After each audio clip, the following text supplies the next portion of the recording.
મહેસાણા જિલ્લાના વિસનગરના બાસણાની merchant homeopathy કોલેજમાં principal અને પ્રોફેસરના ત્રાસથી આત્મહત્યા કરનાર ઉર્વશી શ્રીમાળીના કેસમાં પોલીસે ધરપકડ કરેલા પ્રિન્સિપાલ સહિત 4 આરોપીઓને શનિવારે સેશન કોર્ટમાં રજૂ કરતા એડિશનલ સેશન જજની CM પવારે તમામને જ્યુડિશિયલી કસ્ટડીમાં મોકલ્યા હતા. પોલીસે આરોપીઓના રિમાન્ડ માંગ્યા હતા.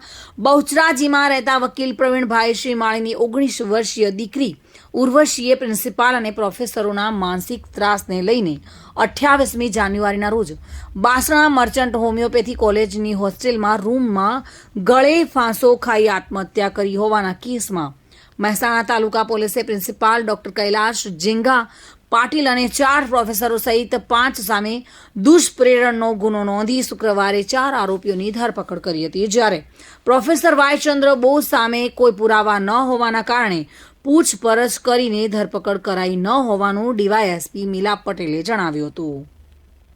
જો કે પ્રિન્સિપાલ સહિત 4 આરોપીઓને પોલીસે શનિવારે સેશન કોર્ટમાં રજૂ કરતા બાર એસોસિએશને અગાઉ વકીલની દીકરી હોવાથી કોઈ પણ એડવોકેટે આરોપી તરફે વકીલ તરીકે નહીં રોકાવાની લેખિત પત્ર દ્વારા અપીલ કરી હોવા છતાં આરોપી તરફે વિવેક કુમાર બારોટ વકીલ તરીકે રજૂ થતા કેટલાક વકીલો દ્વારા તેમની સામે કાર્યવાહી કરવાની બાર એસોસિએશને કરાયેલી લેખિત રજૂઆતને પગલે સોમવારે બાર એસોસિએશન દ્વારા જનરલ મીટિંગ બોલાવવામાં આવી છે.